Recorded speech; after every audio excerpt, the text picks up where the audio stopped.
Yeah.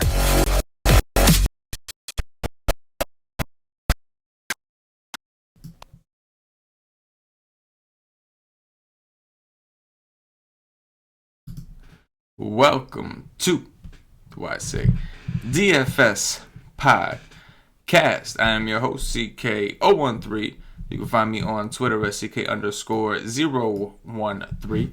And I am joined once again by one of Wise Stake's finest DFS analysts, Mr. Paulie, the true OG D. You can find him on Twitter at Paulie with 8 D's. Paulie, what's happening?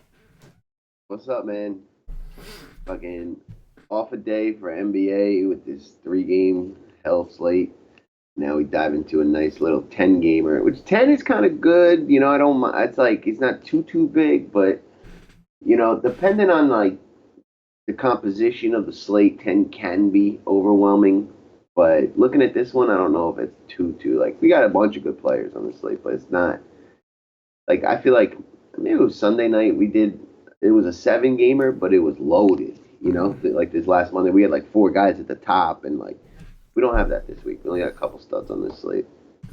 Yeah, and we already have some like obvious chalk value that I'm sure we'll get into. So the question is going to be like once we start getting some of this value, we have more like questionable things could pop up. Like once we start getting all this value, what are we going to do with it? Because there's not like a ton of studs you need to spend up on. And that was kind of an issue on that last big slate, was that there was so much value from the Atlanta, Washington game. But yeah, you didn't necessarily need it. Like, for instance, I played Dedmon, who at 3-9 got me 25, which normally is great. The problem is I sacrificed that position by not taking, like, you know, some other high upside dude that I could have put there. You know what I'm saying? So yep. It was like they baited you to take all the value and then pay up for like AD and some of these other guys. Obviously, Randall became opened up, but even so, like you put in Randall from AD, and then now I have like $5,000 to spend. What the hell am I gonna do with this? Like, you know, and it was a matter of pivoting off the right. The Washington value was right.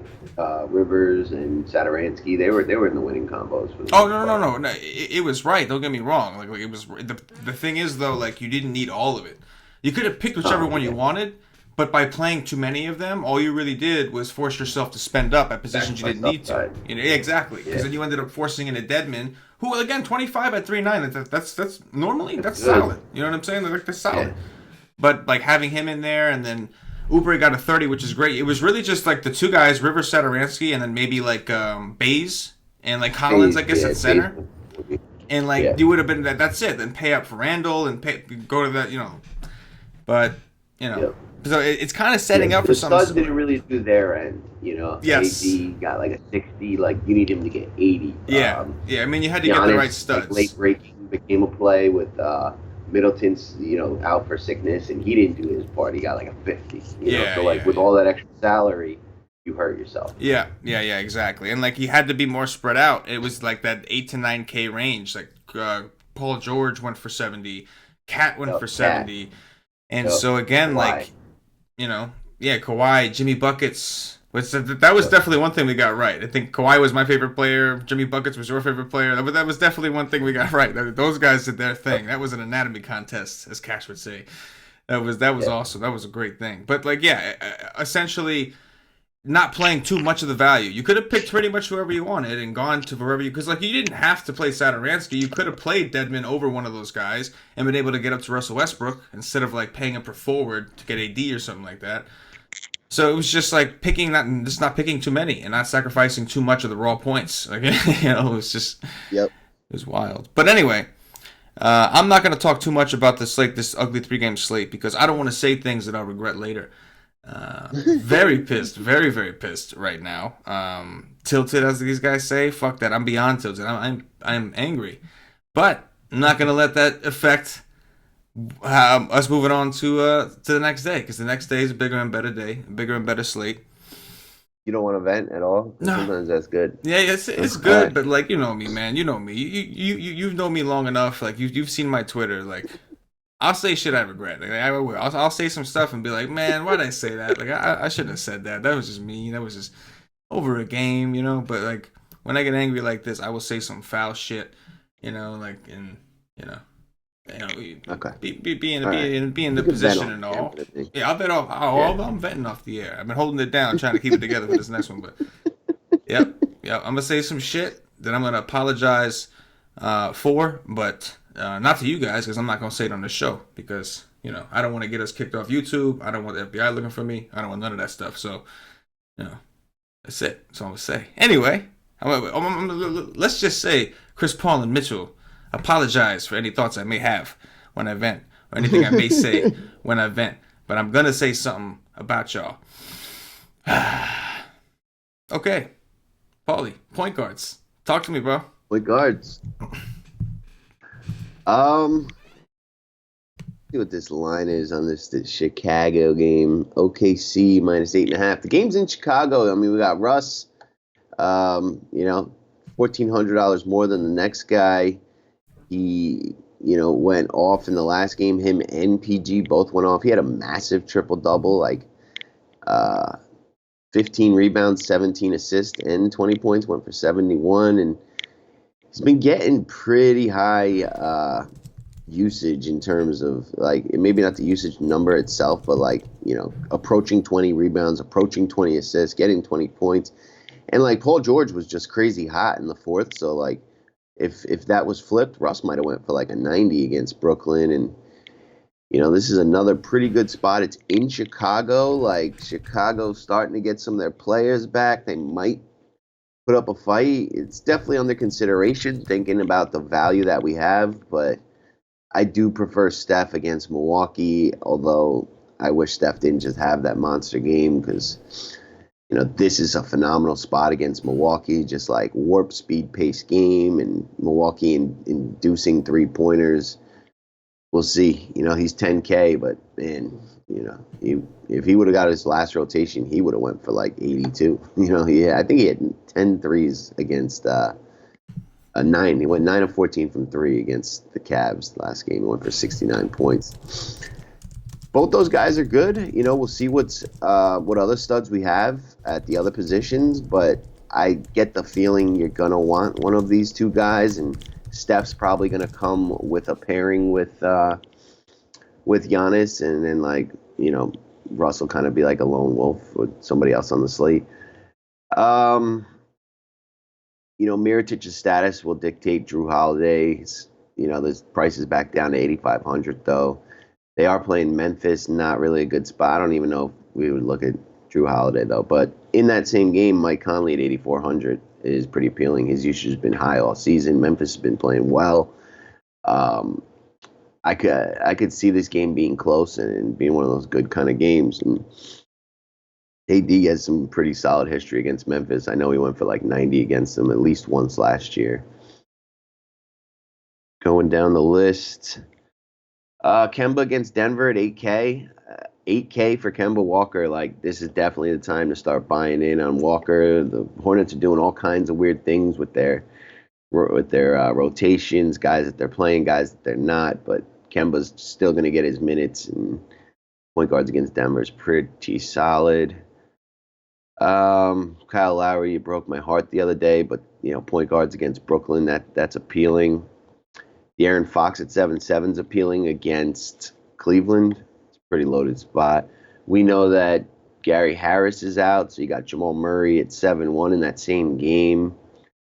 That's going to be interesting, man. D'Angelo Russell's price is all the way down to 6,900. I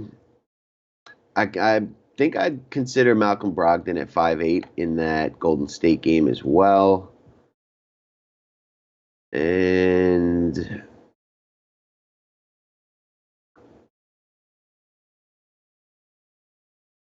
maybe Jordan Clarkson at 5.2. It's just pretty deep above. There's a lot to like. But I think guys up in that 8 to 10K range is where I'll be living. Yeah, I think just looking at it, obviously, a lot of the guys you mentioned absolutely in play. But the first guy that I think, it's the night before, obviously, but the first guy that I think I'm looking at in tournaments is De'Aaron Fox. I know he's 7.7. I don't love the price, but, I mean, we're just watching point guards destroy Cleveland. Just absolutely just completely, everyone. bend them over, smack on each cheek. just like Yeah. whooping that ass. No Desitin, diaper rash and all, just whooping that Yeah. ass. And so 7-7, I know he hasn't played like we want him to see, but I do think this is a matchup in a situation where he could just have one of those games where he kind of just takes over and does his thing. And again, like we're just watching it. Steph Curry. We were a game too early on Steph Curry. We did it against the Hawks. We should have did it against Cleveland. We talked about on the show that Steph Curry's in a phenomenal matchup. Point guards just destroy them. George Hill is not going to help the defense. If anything, he was worse. And Steph Curry went out there and did the dirty after Westbrook did the dirty. And so, fool me once, shame on me. You know what I'm saying? You know what I mean? Yeah. Like, but I'm gonna try it with Fox. I'm gonna try it. Take us under. Before we go down there, Kemba Walker's 8K, man. Like, what happened? Like, why did this dude like start off like I'm gonna take over this team, be a usage freak, and then just decide, no, I'm just gonna be another guy? Like what happened? Like, I mean, I don't know. I really don't. Like, yeah, I mean, the usage, like, you just look through his game logs. Like, he's been under 30% his last 4 out of 5s. And, like, he was in the high 30s earlier this year, Like, where are those shots? Like, why is Nick Batum coming back to life? Like, why are these guys, I mean, Jeremy Lamb was there the whole season, but he was always, like, 8 or 9 shots less than Kemba. Now they're like, some games he takes more. I don't know. I really don't. And the assists are down. Everything's down. And the minutes are still there, but I don't know, man. I really don't know what to make of that situation. I mean, eventually I feel like he's going to get too cheap to a point where, like, we have to take a shot. I mean, this might be it. It could be. He's at home. 8K? He's at home. He's 8K. Denver, a very good defensive team. So maybe there's some funnel action going on. They need a guy like him, a playmaker, to step up. It's definitely possible, but we're gonna have to analyze that tomorrow for sure before the Y stream. Yeah. Take us under 5K, Paulie. What do you see down there, man? All right, so it looks like Dragic is gonna play tomorrow. He's probable. Ellington's out, but Dragic and TJ are now back. Tyler Johnson. So that situation is a little murky in my opinion, although it's a phenomenal opponent in Phoenix. If Dragic were to get ruled out, he's probable at this point, then maybe Tyler Johnson becomes interesting. I guess we could look at Colin Sexton at 4.9 against Sacramento. That's not the worst place in the world.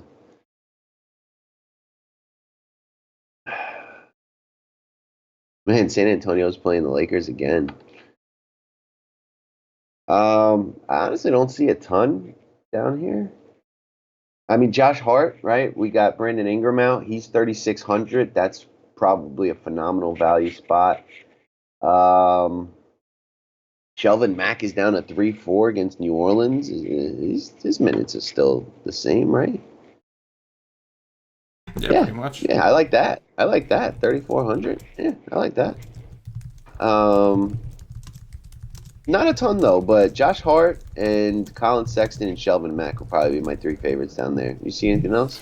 Well, one thing I forgot to mention above 5K, I guess I just assumed he was under because I never play him. But Reggie Jackson, I'm sure, oh wow, with Ish Smith out, I think Ish Smith has really been ruled out. So like Reggie's been playing well with 24 to 28 minutes, and like I would think with Ish out that as long as the game stays competitive, which it should, I would think that means Reggie's going to see an increase in minutes. So I don't necessarily like know how I feel about the matchup. It depends on who we think is going to be on him. I would think maybe they throw Redick on him if they could. Well, but you know what it is? Reggie Jackson and Bullock are both out.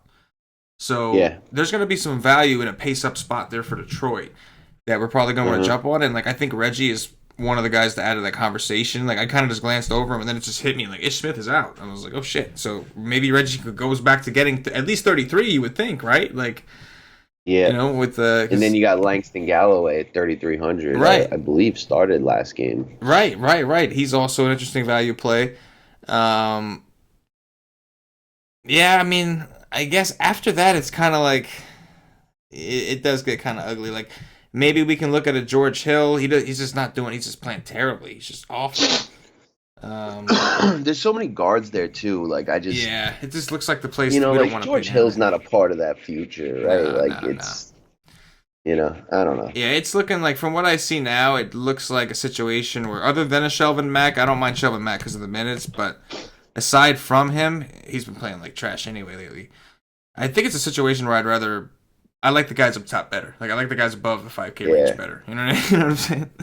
Josh Hart is going to be interesting, though, with Ingram out. He's probably going to Yes. get like 25, 30 minutes. He's 3'6". Yes, definitely. I think him, KCP, all these guys are gonna get some extended time at the court. Um, let's move it over to shooting guards, Paulie. Let's take a look at the guys above the 5K mark. What you see? All right. Just one sec. So what did DeRozan end up getting last game against the Lakers? Do you know? 40 something, like 42, 43. It 48. wasn't enough. Was it 48? 48. He got up to 48, did he? Yeah, 48. Oh. Yeah, 48.25. Wasn't enough, Still, bro. The lineup he was in missed that's not Mincash enough. by like 2 points, man. I was so pissed. Yeah. My bad, DeRozan. I one's- may have said some things about. No, I'm just kidding. I didn't say it.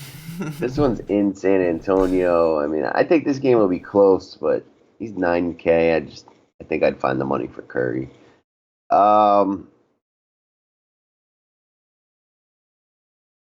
Maybe Jimmy Buckets, 7,400. Go back there against Detroit. I think that game will be played in a like, it's in Detroit, so like it should stay close. Two teams that should be in the playoffs in the East. They actually match up pretty well as well. So Jimmy Butler's kind of that differentiator that Philly has that Detroit doesn't. So I don't mind that. I mean, we've seen they can go for 50s and 60s.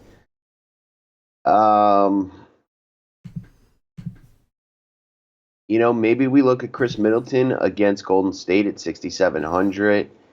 Everyone's going to be flocking to Giannis, but we could probably look at the ancillary pieces on Milwaukee. And, I mean, you got Bledsoe there at 7,200, which I don't mind either. But Middleton at 67, I think you could definitely go for 40 if this game stays close. So I like that. Get you a little cheap 7x. I mean 6x. Clay in that same game at 6,500. We know Milwaukee likes to induce the three. If you don't want to go all the way up, Clay is a nice little, same exact sentence I just said for Middleton.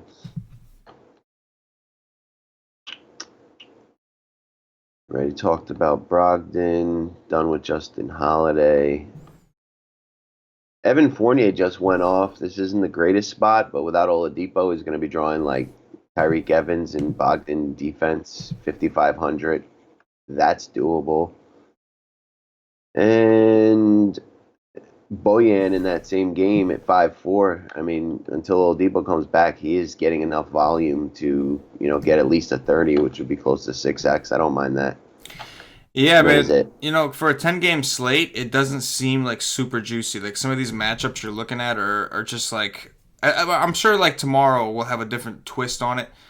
But like, yeah, like DeRozan definitely interesting, and I think that on the one hand he was in LA where he's from, and you would have thought he would have played well. But on the other hand, this is technically his home court now, is San Antonio, so maybe he does shoot a little better.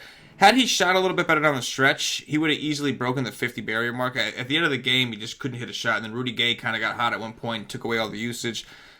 Now he's 8-9. Like, it is kind of steep, but definitely someone I'll take a look at. Drew Holiday in a massive pace down spot going up against Memphis, who has been very good defensively this year. You know what I mean? It's like the spots aren't great. The guy Zach LaVine is interesting, but can they keep it close against OKC? That's going to be an issue. And he's losing usage. Right, with Marketing. Marketing is coming in and stealing his shit. Like, Jamal Murray, I guess, is somebody at 7-1 who we could consider. He played 46 minutes in that game against Orlando. I believe that it didn't even go to overtime, right? Like, it did. It did go to overtime? It Okay, it did go to overtime. Yeah. So he played 41 in the game before that against Toronto. That one did not. That was the game Gary Harris actually got hurt. Played 46 in that. So it just seems like if the game's going to be close, they're going to leave Murray on the court for a pretty significant amount of time. Yeah. So even at 7-1, like at a weak shooting guard position, if I were going to spend up, like I don't mind sliding him over there. So far, and I mean, he almost got 10 assists that game. Right. Like he's showing some other aspects of the game besides just shooting dependence. Yeah, no, absolutely. So definitely someone that I think we want to put on the list. Aside from that, it's all guys that I'm okay with, but like really more in game stacks, like D'Angelo Russell, Middleton. Like these are guys that I think I'm more interested in like a game stack atmosphere, or like when I'm looking for some kind of correlation from somebody from the other side, or like as far as like I'm gonna play this guy regardless. There's really not a ton that I see that I'm like, oh, I'm definitely doing this. You know what I mean? Yeah. But yeah. All right, let's move it under 5K, Paulie. See if there's any value down here. Maybe it's a position we just punt. What do you got? Yeah, I mean, Rodney Hood started off on fire last game. He's 4-3. They're getting paced way up against Sacramento. Like, going to start the game with Buddy Hield D, I would imagine. He only ended up with an 18, and he, like, had that in the first, like, 6 minutes. So, I don't know. I hate playing Rodney Hood, but he's a value piece we can consider. It's a good spot in terms of getting paced up. We got KCP, which you already mentioned, at 3.9. We got Josh Hart, which was already mentioned, at 3.6. I like those two guys. We talked about Langston Galloway already. I don't mind him. I'm not really seeing a ton else, though, that's like new. Maybe Pat Connaughton at 3,500 in that Golden State game as like a value piece. His minutes have kind of been all over the place. I got to look into why he went from like 25, then 36, then all the way down to 19. I think Ilyasova missed that last game too, so it's odd. But that's like a, add to a stack kind of play. That's nothing like, oh, this is a great one. I don't really see much, dude. I don't like a lot outside of that Lakers situation and Detroit. Yeah, I'm with you, man. Like, there's nothing that's like, again, like overwhelmingly like, oh yes, this is what I want. A couple guys, yeah. Alec Burke, I could get into, still playing somewhere in the mid-20s in minutes. Didn't have a very efficient game in his last one. Put up a 14 and he shot like 2 for 10 from the field. But he's playing the Kings this time. Should be a little bit of a softer defensive matchup. But it's nothing to like go crazy over. But something I could if I needed it. But again, like having KCP at 3.9, he's been the one. He's been playing some solid minutes, and he played 28 minutes in that last game with Ingram out. Makes a lot of sense, right? You figure they might want him there for DeRozan or when you think about it on paper, it's like it kind of puts into perspective how bad their supporting cast is. You got DeRozan, Rudy Gay, and LaMarcus Aldridge, and like you're this bad. Like it kind of puts it into perspective of like how bad the supporting cast is over there. Like the guys around them. Yeah. Like, you know what I'm saying? Like, because you actually have 3 pretty talented guys. I mean, you know what I'm saying? But anyway, yeah, I really don't see a ton. Oh, one other guy I'll throw out there. I could look into Iman Shumpert. Obviously, the usage is just terrible. But at 3.7, he's still playing minutes somewhere in the 20s, and he used to play for Cleveland. Just a terrible defensive team. Maybe gets a couple turnovers, I don't mind that. How much is his price? 3.7. I missed him. You know I mean? That's good. You know what I mean? That's always good. The Sams is always good. We know that. That's what we do with the Wise Tech Nation. Let's go over to small forwards. Maybe things will brighten up. For a 10-game slate, it's just not a ton of juiciness that I'm seeing immediately. Like it's not like a ton that's like, oh hell yeah. It's like, but but we'll be optimistic. Move it over to small forwards. What do you see up top, Paulie? Giannis, 11-1. Price came down about $500. This game stays close. He should do very well. LeBron, Rondo's not going to play. They're down another. Brandon Ingram, so he may get a little elevated usage. He's 10-8. I don't mind the two of them. Kawhi against Brooklyn, if that game stays close, he's going to crush that, but that's a big if. Paul George is fine in Chicago.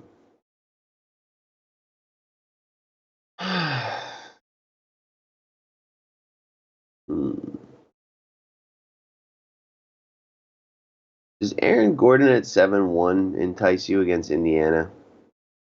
A little bit. I mean, a little bit. Yeah, it's like, I didn't know if I wanted to even say it or not. Yeah, no, yeah. I mean, like he has been playing better. The usage looks like it's starting to come up. I don't mind it. But the Pacers are one of those teams, man. They're just one of those teams that you don't like. You go there to like when you have to. Yeah, they're so good defensively. Yeah. Yeah, you don't really want to target guys against. I'm with you, and they're so good at rebounding. All right. So I guess Rudy Gay at 5'9", that sticks out. I mean, I think he just went for about 50 DK against these guys last game. 6'5'9" is just too cheap for that spot. We got Josh Jackson, who's just going to be pretty highly owned every day while he's under 6K. And Warren and what's his face are out. Booker.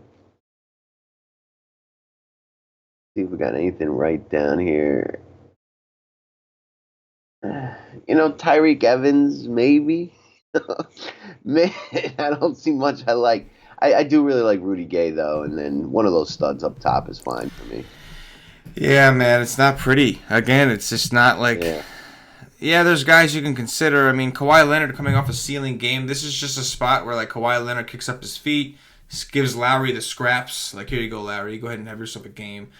And kind of just, like, against Brooklyn. I know Paul George just went nuts against Brooklyn. Don't get me wrong. It's just, like, Kawhi you just got a ceiling game out of Kawhi, and his price is up to 9.7.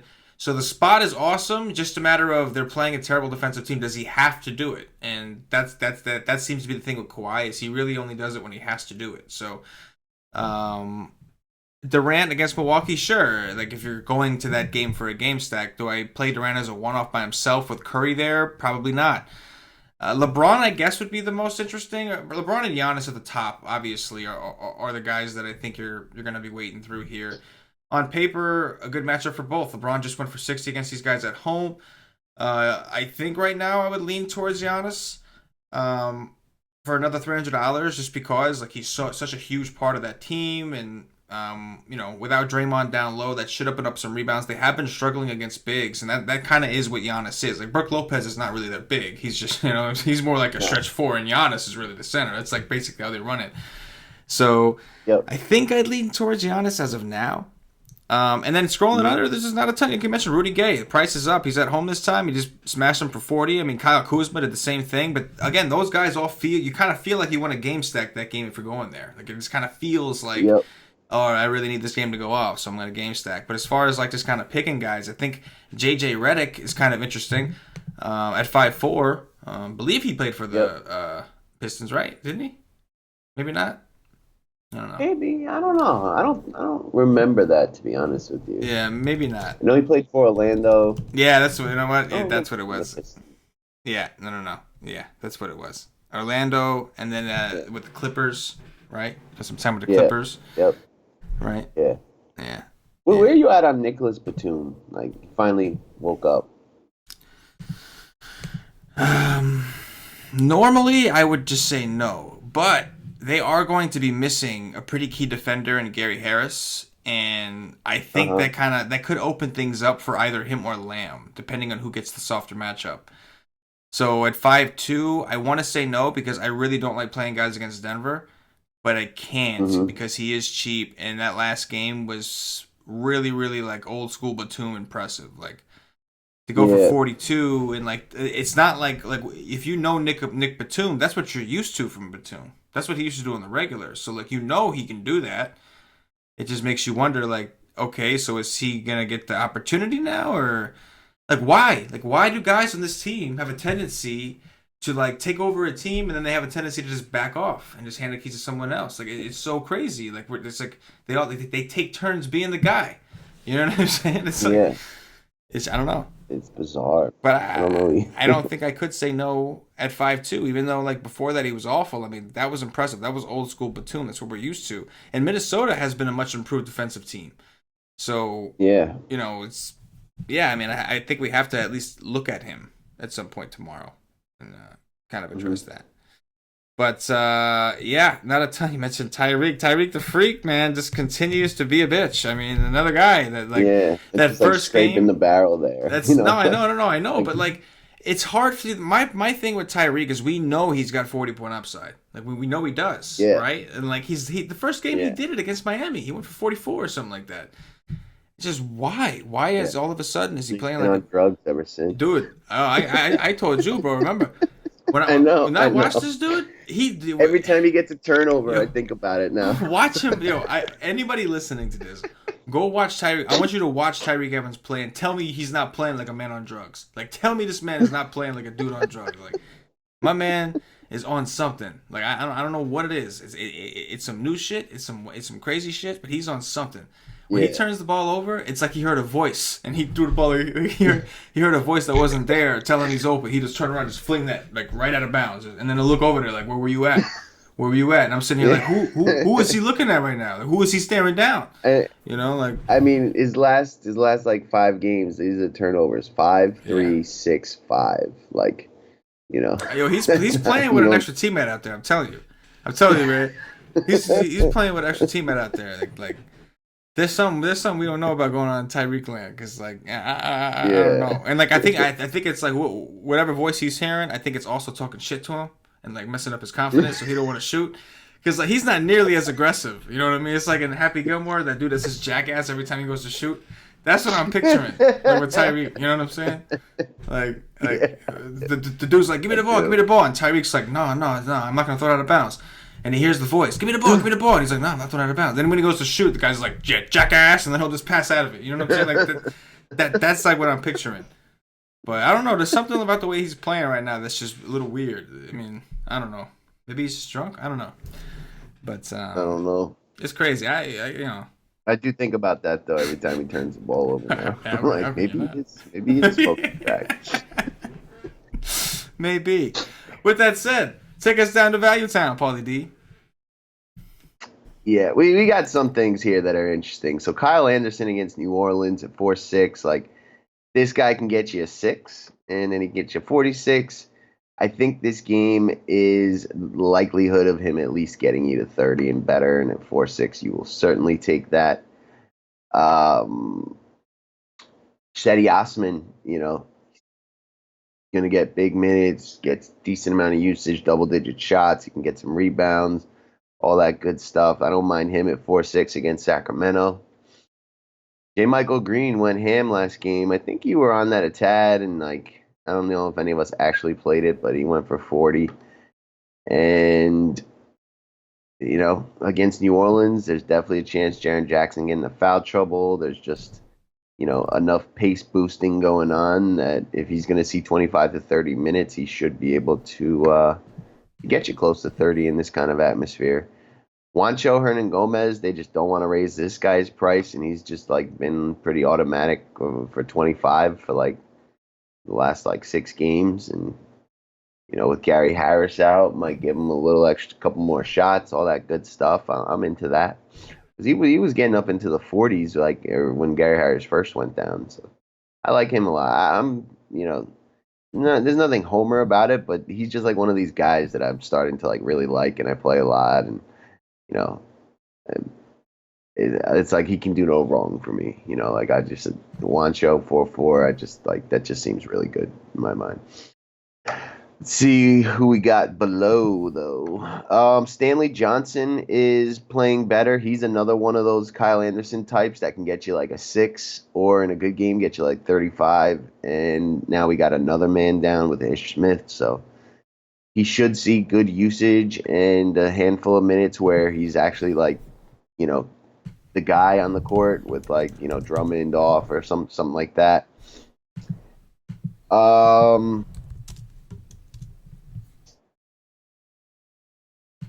Jonas Jerebko at 4,200 might be in the conversation. I got to take a look into his minutes, but he, you know, he's a stretch type 4. Milwaukee induces the 3 if he can get hot and play 25, 30 minutes. That'd be good. And, you know, Garrett Temple's 3,800. Are his minutes the same? Why is his price gone? He did take a dip last game, but prior to that, he was getting tons and tons of minutes, and he got into foul trouble. He got 5 fouls. So, yeah, you know, Garrett Temple at 3.8. I like that more than Kyle Anderson. There's some plays down here for sure. This is actually the first position in value that there's some stuff to think about. Hyman Shumpert's there. We already discussed. Not bad. You know, with Hassan out, Nectat is 3.7. He's more of a power forward, but he's in the spot too. Yeah, man, I think that this definitely feels like a position I'm going to punt and get some value. Like, I feel much more secure with the value I see down here than I did at the guard positions. Cedi Osman against the Sacramento, a guy that we know is typically playing, fairly secure in minutes as long as the game stays close, which I would think it will. Obviously, he's a disappointment waiting to happen, but at 4-6, we know the minutes are there. The matchup's pretty good against Sacramento. Um, Jermichael Green, as you mentioned, if you think it's a spot where Jaren Jackson is going to get into foul trouble, which is definitely possible, um, it's certainly we know that that's a high usage player when he's on the court, and if he combines that with efficiency, he could really smash like he did last time. Magruder's worth a look just because we know Ellington's out, although we know he's a very low usage guy in a game that will most likely blow out. Hernan Gomez, love the call, man. The dude is consistently playing minutes, high minutes, and he, especially now with Gary Harris out, like this dude's probably not going to leave the court all that much. So, Justice Winslow, like we mentioned that Whiteside's not going to be with the team; he's going to be out. So that means that Olynyk, who they've been using at the four at times, is going to have to play backup center, which means that Nectat isn't really going to have a backup unless Justice Winslow steps in. So I think Winslow is going to spend a lot of time at the three and the four, especially with Ellington out. And so they're going to have to move the guys around. I do think that Winslow is going to see a good amount of minutes. And then, as you mentioned, Miami's Stanley. definitely a situation we got to look into. Oh, You yeah. know, like this isn't like Dragic back, but Oh, Hassan out. God. Like it's Oh, like yeah. a shift. And Yeah, I'm pretty sure, I know the circumstances are different because we're not getting the real Phoenix team. We're getting, like, I don't know what they are, but G League's finest. But Dragic normally kills the Suns, like, doesn't he? Like I'm pretty sure yeah, Dragic, yeah, like, he yeah, has that revenge, like and he normally yeah. destroys them. He hates them. He Yes, does. He does. yes.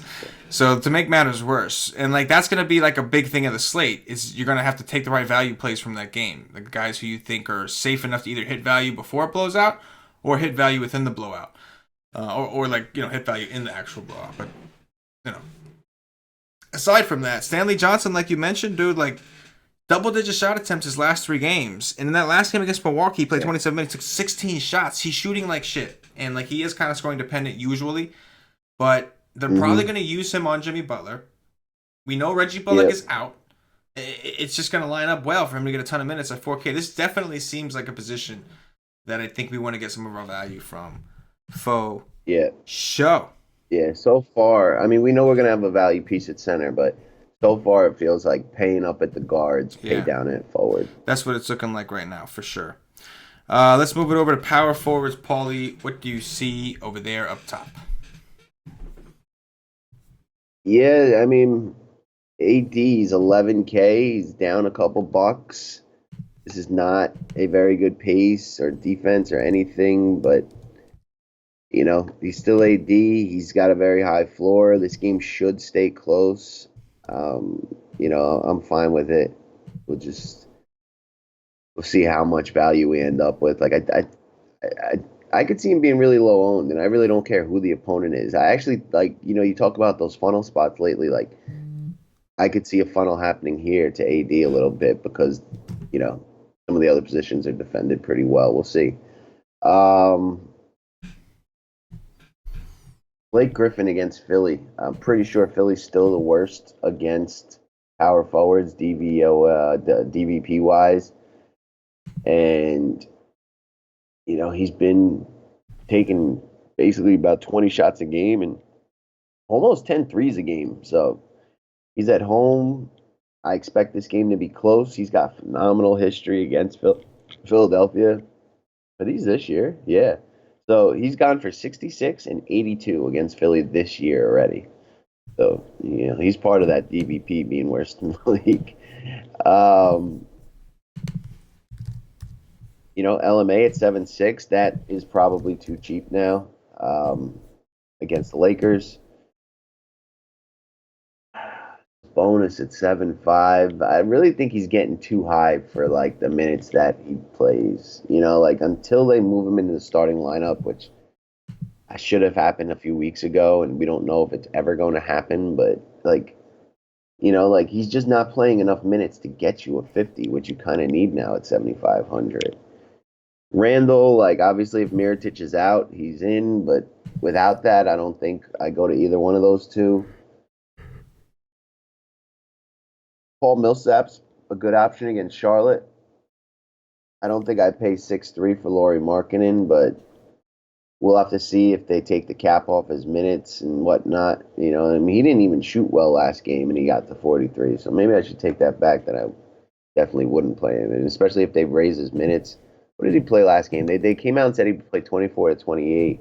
He played 32. Nice. So we'll see what the message says, and we'll throw a couple extra on top if the game stays close. Jaren Jackson Jr., 6K, as long as you don't get into foul trouble. I mean, this is a total smash spot for him. Wendell Carter is 5,200. I don't like taking guys against Steve Adams, but he does enough like assisting and rebounding on top of the scoring that 5-2 is still too cheap if you think that game stays close. And I don't mind Rondae Hollis-Jefferson at 5-1 against Toronto. I actually kind of like that. Yeah, man, I think this is another position, similar to the guard, shooting guard. Well, actually, probably a little more deep up top. Like, as far as, like, not necessarily deep on top as far as possibilities or options, but more so like, oh, yeah, I like this. Like, a firm, like, I do like this. Who were those guys? Blake Griffin? Blake definitely number one. And there's a reason that Blake Griffin smashes against Philly. And the reason is because Embiid is so far into Drummond's head. And Drummond just fouls constantly, just ends up fouling out. His last 4 games against Philly, Drummond has shit the bed completely. And it's because Embiid is in his head, and he knows he is. So if that trend continues... Do you think that continues? Do you think that definitely continues, though? Like, not Drummond definitely, no. has to... You know what I mean? Like, Drummond's got to get his edge in that matchup at some point, right? You would think, but this could just be like the cartoons, like the cat trying to chase the damn bird just never gets the damn bird. Cat trying to chase the mouse never gets the mouse. I mean, I don't know. I agree that I would think at some point it would turn around, but like I think what it comes down to is like Drummond is as good as he is a basketball player. He is not coordinated. And Embiid is. Like, you know what I'm saying? Like, Drummond is not a graceful guy. He's like a very, like, no form. Like, everything looks awkward that he does. He's just big and strong. Embiid is very graceful for a big man. Like, he's nimble. He's got some quick-ass moves, the spin moves. He can actually shoot for real. Like, so I think it's also kind of a matchup thing. I do think as far as, like, athleticism, Drummond's kind of overmatched against Embiid. Because, like, Drummond gets into foul trouble against a lot of people. He is pretty aggressive. He's just not coordinated enough to, like, move his feet properly or get in position in time or reach at the right angle. He's just not very coordinated. Look at, I mean, So, I mean, you would think that, like, game theory-wise, take the shot, right? Like, especially if you're playing Blake, if you are going to play Blake and you have an extra lineup that you can afford to hedge, take the shot. Because one of these guys is going to smash, right? Like, centers have gone off against him. Yeah, one of them has to. Right. Yeah, and that's like, I almost feel like I like this game a lot. It's probably my favorite game out there. And, like, I think if I'm building 4 teams, I might have, like, 2 Blake and 2 Drummonds. Right. I don't think I'd play them together, though. Yeah, I mean, I guess you could because of the pace, but I'm kind of with you right now. I would lean towards no because realistically, if we play Blake or Drummond, we want 60. And, like, it's possible that they both go for 60, but it's also possible that they both go for 50, which wouldn't be terrible. But you kind of want the one to go for 60, move on to something else, and, it's tough. And, like, again, like, in order for Blake to really do what he does, Blake really only goes for 60 when Drummond is in foul trouble. That's really the only time when he's off the court, and, like, he's heavily relied on. Otherwise, Drummond's going to get those rebounds. Like, you know what I mean? Like, yeah. So I'm with you, but the spot is definitely interesting, and it does look like a really good spot in general. A good game in general. What were the other ones that, like, really stuck out to you? So after that, like LMA, like you mentioned, like I know we all hate the Magician. I know it's like off brand for us to ever talk about the Magician, but like you said, the price is too low now. You know, he's at home. Yeah. Like I understand Chandler's out there. It's gonna make things difficult, but I mean, you're 1,300 cheaper than DeRozan here. Right. Like, and you're not even like, I don't know. It's definitely something we have to analyze. I mean, Paul Millsap at 6'4", not a guy that I love to roster, but we do know that when Gary Harris is out, Millsap's point per minute goes way up. Pumps.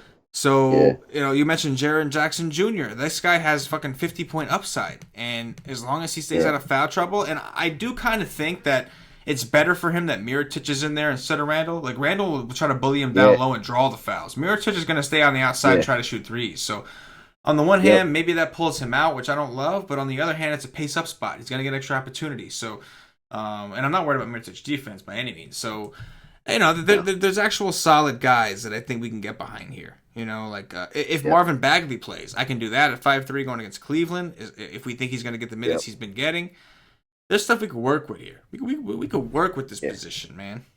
You know what I mean? Yep. Take us down to Value Town. Let's see what we got down there. All right.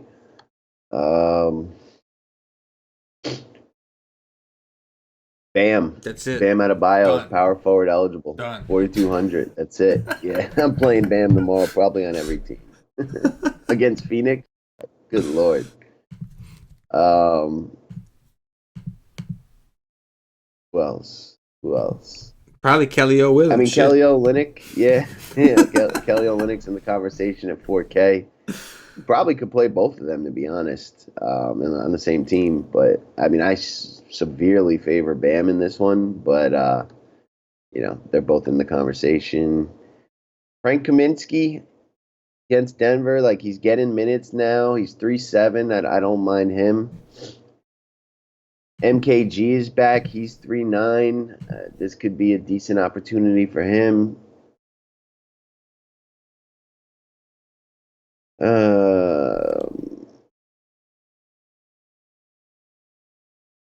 That could be it. That's really exciting. I mean, what else do we need, man? We get Bam Adebayo at 4-3 against the Suns, who have been the worst against center. And, like, if the game blows out, as I'm sure everybody expects, like, there's no Whiteside at all. So you got Bam, you got Olynyk, and then I think Haslam would be the other guy, right? Like, old man Haslam. Nectat. Yeah, Nectat, like there's just the bigs. There's just too much value within the bigs. All the bigs are in a good spot, and there's too much value to go around. So we're gonna want to narrow it down. I'm with you. I'm leaning towards Bam, but for sure, like not even close. Definitely leaning towards Bam, but we'll analyze the situation tomorrow. But it seems like that's gonna be like the base of our value is gonna be these Miami bigs, right? Like they're all cheap. Yeah. Whiteside's a big a big fucking guy to be leaving. So I'm with it, man. I'm with it. Like we're gonna want that situation. And like I think you're right about James Johnson. Like he's getting 18, 19 minutes. I think that goes up because I think Olynyk has to play backup center. Got it. So that's just naturally it's gonna be him and Winslow. They can only play at that position. Winslow's gonna also have to help out with the three. So naturally it just makes sense. They're gonna have to play Nectat more.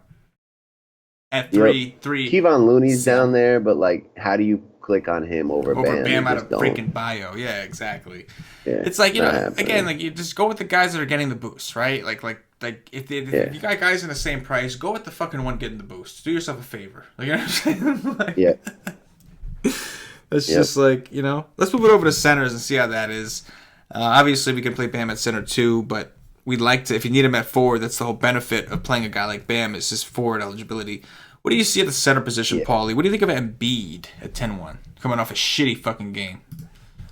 Yeah, I mean, 10 is just too cheap, really, for Embiid, especially if the game's going to be close.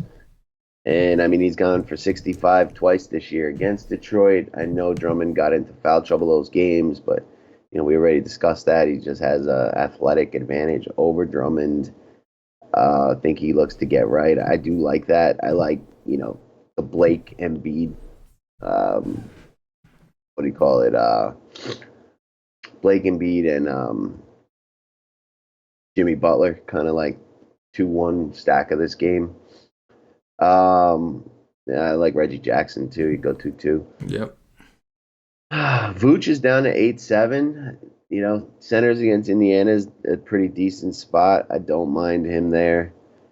Drummond 8-6. I'm gonna think about that long and hard, but he's definitely in the conversation. Marc Gasol at 8-1 looks like a phenomenal spot against New Orleans. Wow. Yeah, there's no way I'm gonna be using Bam at the center spot. I'm gonna want two of these other guys as well. He doesn't have great history against New Orleans, but I do think he's worth a look tomorrow. Let's see what's down here in mid-tier land.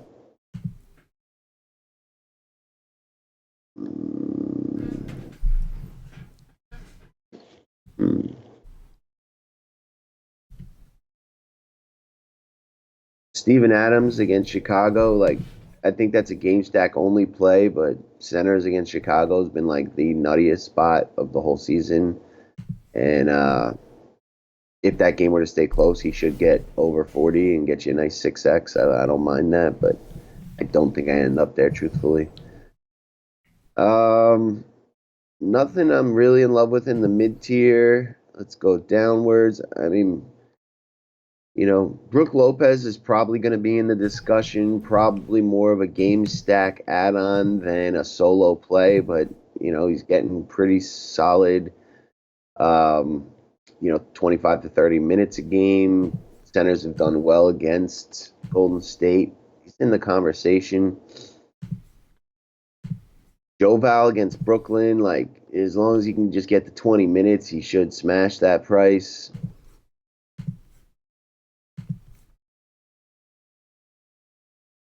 See if there's anything crazy cheap that looks good, but I'm down to 3.7 already. I doubt I'm gonna find anything I really like down here. Yeah, once you go past Bam, it's like, why? You know what I mean? Yeah, it is. It's exactly what it's like. Yeah, I don't think there's gonna be much down here. Yeah, this definitely seems like a Ersan position. Ilyasova, 3-3 against Golden State. That's it's more of a forward thing, but I didn't catch him. I don't mind that. This definitely looks like a position I'm going to want to spend up on. Definitely going to use Bam at the forward slot, one of them. And Anthony Davis, certainly okay, especially if Randall's not there to take everything away. But Joel Embiid just seems like the first guy I want to fit in. 10K, good history, as you mentioned, over his last 2 games against Drummond, getting him into foul trouble. I do believe in the athletic advantage he has. He's coming off of a terrible game that was on national TV, so he's looking to bounce back. Right after that, Jokic, bam, 9-3 against Charlotte. We just saw Cat go for 70 on these dudes. And Jokic, while he didn't necessarily crush value in his last game, everything was there. He had 13 assists. That's the second game in a row with double-digit assists. He was 2 rebounds short of a triple-double. Shot 5 for 13. He's more likely to get more assists than actual points these days. Yeah, no, absolutely. And the main difference between Jokic's game here, that 66 against Toronto and Orlando, it's not that different. In both games, he took 13 shots. Against Orlando, he only made 5. Against Toronto, he made 8. We're talking about, obviously, the triple-double bonus. He had 3 more rebounds in the Toronto game and 2 more assists. But ultimately, I think what it came down to is he had 23 actual points opposed to 12, and that's because he went to the free throw line. He shot 8 free throws, and he only shot 2 against Orlando.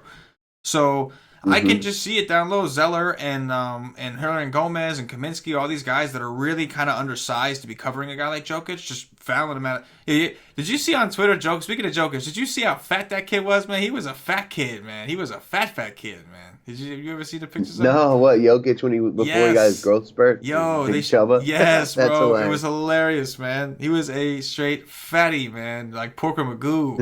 It was hilarious, man. It's so cool. Good for him, man. Good for him. Now he's a straight baller, one of the best centers in the league. Good for you, Jokic. You go get him, son. And a millionaire. Go get him. But yeah, in all seriousness, the usage is there. Charlotte, we know, is a faster-paced team, at least this year, I think, than Orlando. I believe so anyway. But the assists are there. I love the assists. The points, I think, will come, especially just based off a matchup, right? If he's down low and he gets a rebound, he's going to put it back up. Why not? It's a Zeller on you. You know what I'm saying? It's Do you know what the line is in that Denver game? I know it. I'm just curious. Have you looked at it yet? I haven't looked at it yet, no. All right, so what do you think it is? I would guess, so Charlotte's at home. I would guess Denver -5. Denver's -1. Wow, only -1. Yeah, okay. If this game stays close, there could be some goodness in it. Although we don't love targeting Denver. My first thought was Denver's gonna beat them, but I mean Vegas is telling me something different, and if that's the case, I would have a little more interest in Jokic. I kind of glazed over him because I'm that game's just not as appealing as Philly, Detroit, or New Orleans, Memphis. You know what I mean? Right. But 1 point spread, Yeah, man, we can see a close game. I mean, and the thing about Charlotte, we don't like taking guys against Denver, but the thing about Charlotte is the prices really aren't that bad. If you think about it, Batum is in the exact same spot that Fournier was just in. You know what I'm saying? When Fournier dropped to 46, so. And he's priced the exact same way. I think Fournier was 5'3" that day. Batum was 5'2". It's kind of lining up for something like that. Yeah, I mean, I think that's definitely going to be I'm with you again. Like, I wasn't really so much like Murray I had in my head, Jokic I had in my head, and then but then when you really come down to it, like knowing the spread and everything like that, it's like, well, if I like these guys, then evidently I think the game's going to be close because I wouldn't like Jokic if I didn't think it was going to be close. So, yeah, that might be definitely an interesting game we're going to have to look into tomorrow. But Jokic does stand out at 9-3. I don't mind Vooch. I don't love taking guys against the Pacers in general. Miles Turner's been a lot better defensively this year than we've seen him in the past. Like the blocks were always there, but he was just awful on defense, and like that hasn't been the case so much this year. I mean, a lot of these guys are in consideration. Like Thompson, I think is in a decent spot. Do I love the 7-3 price tag? No, but he's been consistently going for 40s, 3 games in a row, over 40 DraftKings points. He's got a nut matchup against the Kings. I would think this game should be pretty close. Both teams very bad defensively. And I think Cleveland, who right now, in my opinion, is a little bit of a worse team, they're at least at home. So I think they hang around. Big pace up spot. Sacramento, a bad rebounding team. So this definitely looks like a position I'm going to want to spend up on. Like, I don't see myself really going down below that too much at center. Like really realistically, like under Bam realistically, I just don't see myself going that low. And Bam, I'm most likely going to play it at one of the forward positions and take advantage of that. So it seemed like small forward is definitely where we kind of want to punt, right? Like small forward, maybe even power forward. Like it seems like maybe pay up for one forward, like a Blake or somebody like that, and then the other 2 forward spots maybe just pay down, and get your value from there. That seemed the most promising. But Bam should be extremely popular, and he is in a smash spot. Faux show against Aton. Yeah. Aton Holmes. This slate's interesting because like we're gonna have that Bam chalk, and it's gonna be high, but like the Lakers game has a 226 total. And everything else is beneath that. We don't have the Miami Phoenix line yet. And then you got Golden State up at 240. Holy shit. That it's the late night hammer, and it's going to draw a lot of attention. Yeah. You know what I mean? But yeah, I think there's other games out there to really, like, even though they don't have as high of a total, that, like, have spots and guys priced well and, could stay close where, like, I feel like Golden State, Milwaukee almost always disappoints. Like, they very rarely have a close game. Like, I know Milwaukee blew them out last time. Curry got hurt, whatnot. And it's just interesting. But I expect a lot of, like, Bam and then, like, stacking, like, Durant or Curry with Giannis is going to be, like, very common. Yeah, no, I could definitely see that for sure. Absolutely. And that is going to do it for the game-by-game breakdown. At this point, I'm going to remind everybody, if you haven't already, check us out at whitestake.com. I don't know what you're waiting for. Get over there and check us out. Rock with us tomorrow. Get yourself a day pass. Try out the NBA content we provide at the for the White Stake Nation. You'll get access to all of our articles for cash games and tournaments. You'll get access to Paulie D's cheat sheets, which will be back tomorrow. Or, well, today, I guess, technically. This is Friday's show. Yeah. And then, of course, the Y stream, which is 2 hours before lock, should be myself and Paulie D breaking down these games after we've done our research. Again, that show starts usually 2 hours before lock. Once you try the day pass, you see what the content's all about. You see what it is we do. Get yourself access to the Slack chat, and the way you do that is by getting a monthly membership or higher. You'll get access to our Slack chat, which is where our core members are in there breaking down slates together all day. Literally all day they're in there. We pop in to in between when we're doing our research. We try to pop in there and share anything we found. We try to sweat with the guys when we have time and all that. But it's a really cool community we got, and that's exactly what we are first and foremost. We're a community, so make sure you check us out over there. Don't forget to get yourself some Wise Take swag. I got a hat coming in tomorrow. I got a hoodie coming in tomorrow. I'm super excited. Cannot wait. Hopefully I'll be rocking that shit by White Stream time. But get over to whitestake.com. You can click on the swag link in the menu, and you'll check out. We got all kinds of shit, man. We have a couple different kinds of T-shirts. We've got white. We've got black. We've got we got stuff for women too. We have some female listeners. We got shit for you too. We don't hate. So go ahead, George. Go check it out. Top bags. Christmas around the corner. Go load up. Get yourself some swag. Start looking right. Hottest logo in the business. You know what it is. If you're with Wise Take Nation, be proud. That's what we do. Paul, we're going to do some top threes, and we're going to get out of here. Paulie D, point guard, top threes. What you got? I like Kemba Walker. I like Shelvin Mack all the way down at 3,400, and I like Reggie Jackson at 5,300. I like that call. I'm gonna go with De'Aaron Fox. I'm gonna go with Reggie Jackson as well, and I will go with I'll save him. Yeah, you know what? Let's go with Kemba at 8K because that game is starting to grow on me a little bit. I like that call. Yep. Shooting guards. I like Klay Thompson. I like Chris Middleton. And I like Josh Hart. I like it. Let's go with DeMar DeRozan. Let's go with Jamal Murray. And let's go with, I can't believe I'm going to say this, Paulie, but Nick motherfucking Batum. Yeah, he was going to say KCP. I actually was going to say KCP, and then I was like, you know what? I'm just gonna go for it. I'm just gonna go for it and just hope this game. Going for it with Batum. And plus KCP's got small forward eligibility, so I'm gonna save it for there. Yeah. You like that? So does Batum. Yeah. It doesn't fucking same difference. Yeah. What you got a small forward? Juancho Hernan Gomez, another guy in that game.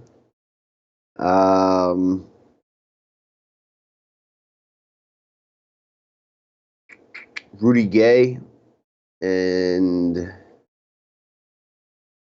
I did like what's his name, shooting guard Garrett Temple. Temple, yes, with it. All right, let's see. I'm gonna go with Mr. Chetty. We'll go with Mr. Chetty Osman.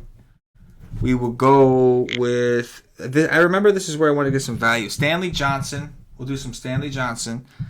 And I guess here is where I will use. I'm going to go with Winslow. Like I could say Pope. I think Pope is definitely fine, but they're weak here too. I'll squeeze in Winslow at this slot. Power forwards. All right. Bam. Yes.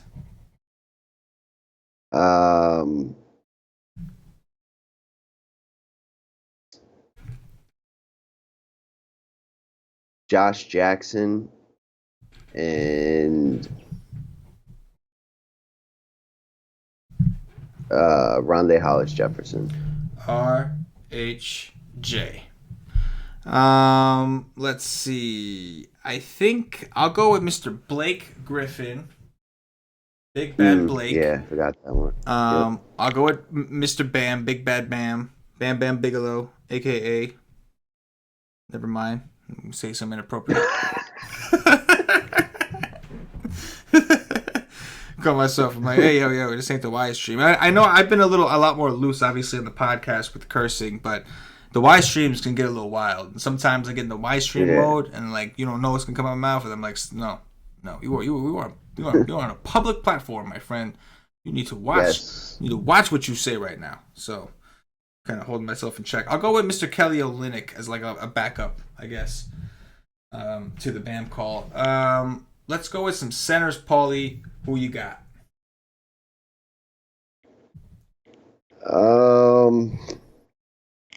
Marc Gasol, Embiid, and Joe Val. I'm going to go with Nikola Jokic, Joel Embiid, and Tristan Thompson. And that is going to do it for the Wise Take DFS podcast. If you're watching on YouTube, please click that thumbs up, that like button, subscribe to the channel. Hit the notifications bell. Make sure you do not miss whenever we go live on the channel. We do all kinds of content covering NFL, NBA, MLB in the summer. We got MMA stuff going on, all kinds of stuff. So make sure you don't miss out on any of it, and you hit the notifications bell. If you're watching us on Facebook, give us a like and a share to support the Wise Take Nation. If you're watching us on Twitch or Twitter, give us a follow, give us a retweet. And if you're listening to us on Podbean or iTunes, give us some 5-star reviews. Help bump us up those charts. All these things go a long way with us here. They really, really help us out, allow us to keep doing these shows for you for free on the regular. So if you're a fan of the show, all we ask is you show a little bit of love, a little bit of support, and give us the likes and all that shit, the shares on whatever platform it is you are listening on. Paulie D, anything in closing before we get up out of here? No. Check us out tomorrow on the Y stream. It's a good slate. You know, me and you probably gonna put in, I don't know, 21 hours of research between them and now combined.